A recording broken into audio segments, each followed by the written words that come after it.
Sejam muito bem-vindos a mais uma imersão profunda.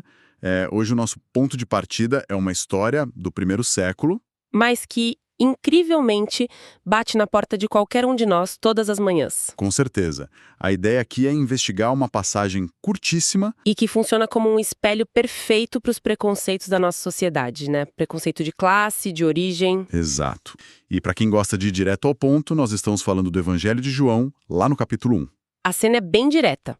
Jesus chama um homem chamado Filipe e esse homem fica maravilhado. Ele fica em choque, né?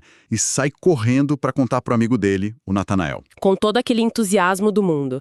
Ele vira e diz que encontrou o Messias prometido e revela que é Jesus, de Nazaré. Só que a reação do Natanael é um balde de água fria. E o que é mais fascinante aqui é como uma simples pergunta que é carregada de sarcasmo e surpresa continua sendo uma das barreiras invisíveis mais destrutivas na sociedade contemporânea. Porque essa frase, ela não ecoa mais com o nome específico de Nazaré, mas ressoa diariamente com os nomes dos bairros periféricos. Sim, das regiões estigmatizadas e das origens de milhões de pessoas que vivem à margem dos grandes centros. É muito curioso pensar nisso. A nossa tendência inicial, quando a gente lê um texto antigo, é achar que as dinâmicas sociais daquela época eram completamente diferentes das nossas. Mas a natureza do preconceito parece intacta, não é? Completamente intacta.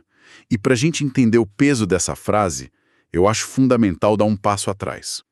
O que havia de tão errado com Nazaré para justificar esse nível de desprezo automático por parte do Natanael? Bom, se olharmos para os dados dos comentários históricos que nós compilamos, a resposta crua é que Nazaré era vista basicamente como o fim do mundo. Literalmente o fim do mundo. Era uma vila minúscula na Baixa Galileia, completamente insignificante do ponto de vista geopolítico. As estimativas populacionais variam um pouco, né? Variam sim, mas a grande maioria dos historiadores aponta para algo em torno de 500 estourando 2.000 pessoas. Era só um lugarejo agrícola. Exato. Não possuía prestígio acadêmico, não tinha a elite religiosa de Jerusalém e nem sequer o peso econômico e comercial de cidades vizinhas muito maiores e helenizadas, tipo Séforis. Ou seja, aos olhos da sociedade estruturada da época, era um lugar completamente irrelevante. Irrelevante e esquecido. Mas eu me pergunto até que ponto era só irrelevância ou se havia uma aversão ativa ali. Como assim? Porque, lendo as anotações dos teólogos nas nossas fontes, sobre esse trecho, dá para ver que o buraco era bem mais embaixo. Ah, sim, a questão do desdém regional. Isso. A Judéia já olhava para a Galiléia inteira com um enorme desdém, como se fosse uma região de pessoas sem nenhum refinamento, quase cidadãos de segunda classe. Aham. Mas dentro da própria Galiléia, os moradores de outras cidades olhavam para Nazaré e diziam algo tipo: pelo menos a gente não é de lá. As rivalidades regionais eram fortíssimas. E ainda tem a questão moral, né? Sim, as nossas fontes de aplicação pessoal levantam uma especulação muito bem fundamentada de que a cidade possivelmente carregava uma péssima reputação moral e religiosa. Por causa dos romanos. Exatamente. Alguns estudiosos sugerem a presença de uma guarnição militar romana nas proximidades ou circulando muito por ali. O que, para quem era judeu mais ortodoxo, gerava uma antipatia automática. Com certeza. Viver perto de gentios, especialmente soldados do império opressor, maculava a pureza da região. Então o estigma não era apenas econômico. Era cultural, religioso e moral. O que nos leva à grande ironia da expectativa de poder. Sim, porque a sociedade da época, especialmente aquela elite religiosa, tinha um roteiro muito claro de como o mundo deveria funcionar e de onde os grandes líderes deveriam surgir. A expectativa popular era de que figuras transformadoras, e especialmente o Messias, só poderiam emergir dos grandes centros de influência. Fazia todo sentido para eles na época. A ideia de que um libertador viria de um vilarejo rural, pobre e marginalizado desafiava toda a lógica estrutural daquele momento. Na mente do Natanael, que conhecia as profecias e toda a importância de Jerusalém ou Belém, a ideia de um Messias nazareno era quase uma ofensa à inteligência dele. A grandeza, segundo essa visão engessada do mundo, precisava nascer em berço de ouro e ter um endereço nobre. E é exatamente nesse ponto que essa história antiga bate de frente com a nossa realidade. Porque a gente faz a mesma coisa. Entender o contexto histórico é fascinante, claro, mas o que realmente nos motivou a mergulhar nessas fontes hoje é como essa mesma dinâmica acontece agora na nossa sociedade. Nós tiramos a palavra Nazaré e colocamos no lugar os códigos postais. Os famosos CEPs. Trocamos a Vila da Galileia pelas periferias urbanas, pelas favelas, pelas zonas rurais deprimidas e pelas populações em vulnerabilidade social. O paralelo é direto e perturbador. Muito perturbador. Baseando-se no conceito de preconceito que as fontes trazem, a forma como Natanael olhou para Nazaré é idêntica à forma como a sociedade hegemônica atual olha para os moradores de comunidades mais pobres. É um rótulo geográfico automático. Um decreto invisível. É como se ditassem que as pessoas que estão à margem do processo produtivo ou dos centros de poder são, de alguma forma, incapazes de produzir algo intelectualmente, moralmente ou profissionalmente valioso. É um determinismo geográfico cruel. E silencioso. Mas vamos pensar sobre o mecanismo disso no dia a dia.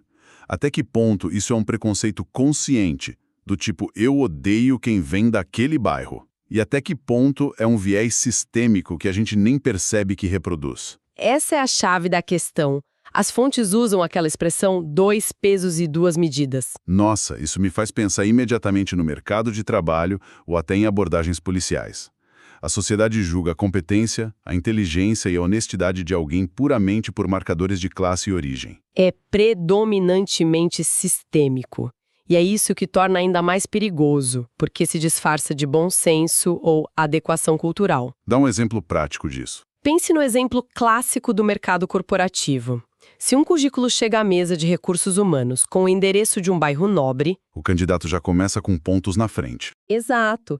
Ele é frequentemente presumido como promissor, educado e pronto para a vaga. E se for o inverso? Se o mesmíssimo currículo, com as mesmíssimas qualificações técnicas, apresenta o endereço de uma comunidade carente ou de uma periferia distante, ele muitas vezes é descartado. Sob aquela justificativa vaga de que não tem o perfil da empresa. Ou mora muito longe. São os 2 pesos e as 2 medidas operando na prática. A gente condena o indivíduo antes mesmo que ele tenha a chance de demonstrar seu valor, puramente pelo CEP. É um silenciamento prévio.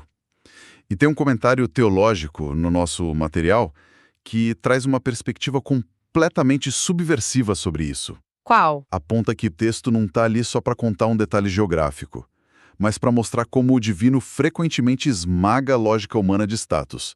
A escolha de Nazaré não foi um acidente de percurso, foi intencional. Nossa, sim. A percepção de que Deus escolhe usar justamente o que é considerado pequeno, insignificante e até desprezível aos olhos do mundo. Para confrontar e quebrar a arrogância humana. Pense na profundidade social dessa ética. Ela desmantela o elitismo de qualquer época ao lembrar que o próprio símbolo máximo da salvação escolheu encarnar numa periferia mal falada. E não nos palácios de Jerusalém ou Roma. A mensagem central aqui é que a verdade, o talento ou a salvação não podem ser rejeitados por causa da condição humilde de quem os carrega. É um golpe direto no coração do preconceito de classe. Totalmente. Isso vira a nossa pirâmide social de cabeça para baixo e levanta um alerta gravíssimo sobre o perigo dos estereótipos que nós mantemos. Sem dúvida. Voltando para a cena e olhando para as notas de aplicação que analisamos, fica muito claro o quão perto Natanael chegou de uma verdadeira tragédia. Ele quase perdeu tudo. Ele quase perdeu a maior oportunidade de toda a existência dele, simplesmente porque a embalagem não era a que ele esperava. Ele hesitou e demonstrou um ceticismo baseado em pura ignorância social, sobre um lugar que ele provavelmente só conhecia por boatos maldosos. Se nós extrapolarmos essa quase tragédia do Natanael para o custo social contemporâneo, a reflexão fica bem assustadora. Muito. Quantas inovações, talentos artísticos, lideranças e soluções brilhantes a nossa sociedade perde todos os dias ao descartar sumariamente as Nazarés contemporâneas. É muita gente brilhante sendo ignorada. O preconceito faz com que o potencial humano perca a chance de florescer e de contribuir com o coletivo. Quantos pensadores e cientistas são silenciados porque não nasceram nos eixos de poder e riqueza? O custo do preconceito não é apenas uma falha moral do indivíduo que julga, É um atraso gigantesco para a sociedade inteira. É um freio de mão puxado no desenvolvimento humano. Mas, observando a continuação da história, a reação de Jesus diante desse preconceito declarado do Natanael quebra completamente as nossas expectativas modernas. Como assim? Porque, hoje em dia, a resposta padrão para uma fala preconceituosa costuma ser o embate imediato, o cancelamento ou a exclusão daquela pessoa. É verdade, a gente já vai para o confronto. Mas não é isso que acontece no texto. Quando Natanael se aproxima, Jesus não o ataca. Ele não faz um sermão raivoso sobre a superioridade moral de Nazaré. A abordagem ali é uma aula de desconstrução. Como as fontes destacam, ele olha para o Natanael e declara algo surpreendente. Eis aí um verdadeiro israelita, em quem não há dolo. Israel é o nome que foi dado ao patriarca Jacó. E qual era a marca registrada do Jacó antes da transformação dele? Ele era um enganador, um manipulador, cheio de dolo. Então, quando Jesus chama ele de um israelita sem dolo, a ironia é brilhante. Ele está contrastando a atitude do Natanael com a raiz da própria nação. Mas como isso funciona na desconstrução do preconceito em si? Afinal, o Natanael tinha acabado de ser classista. Funciona através do poder de ser genuinamente visto. O preconceito reduz o ser humano a um rótulo bidimensional. Jesus faz o oposto. Ele enxerga através da crosta do preconceito e valida a humanidade e a sinceridade profunda ali dentro. O Natanael foi preconceituoso. Foi. Mas ele também foi brutalmente honesto. Ele não escondeu o que pensava por trás de falsas cortesias. E Jesus viu essa sinceridade. Tem um detalhe crucial nos comentários. Jesus diz que viu o Natanael quando ele estava debaixo da figueira, antes mesmo do Filipe chamar ele. A figueira, no contexto judaico, era frequentemente um local de estudo das Escrituras, de meditação silenciosa e busca espiritual. Ou seja, Jesus reconheceu o íntimo daquele homem. Viu as buscas, as dúvidas e a honestidade dele em um momento de solidão. E quando alguém nos vê de verdade, nos nossos momentos mais vulneráveis, as defesas armadas pelo condicionamento cultural simplesmente desmoronam. A mudança não ocorre porque o Natanael foi convencido intelectualmente de que Nazaré tinha um bom índice de desenvolvimento humano. Ocorre porque ele experimentou uma conexão relacional profunda com alguém daquela exata periferia que ele desprezava. A humanidade curou a ignorância. E isso nos leva à grande questão prática. Como nós traduzimos isso para o nosso dia a dia? Como a gente quebra a bolha das nossas próprias convicções? Os nossos materiais dão muito destaque à genialidade do Filipe diante da objeção de classe do amigo. O Filipe não se ofende, nem começa uma discussão acadêmica interminável para provar o valor de Nazaré. A resposta dele é uma das mais simples e poderosas de toda a literatura antiga. Ele diz, vem e vê. Essa frase, vem e vê, é de fato revolucionária porque toca no cerne de como a psicologia humana opera em relação a preconceitos arraigados. É extremamente raro curar um preconceito profundo só com debates teóricos ou troca de farpas, né? Muito raro. Se há uma tentativa de vencer um viés preconceituoso apresentando apenas planilhas, estatísticas ou argumentos acalorados, a tendência natural de quem escuta é erguer muros. A pessoa se fecha na defensiva e dobra a aposta nas próprias crenças. A ignorância não cede à força do argumento.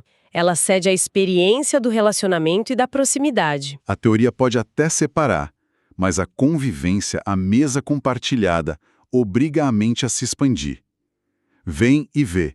É um convite desconfortável, mas necessário para sairmos das nossas bolhas sociais seguras. E aplicando isso hoje, é impossível manter estereótipos cruéis e desumanizadores contra populações vulneráveis quando passamos a frequentar os mesmos espaços. Ou melhor, quando entramos no espaço do outro com respeito.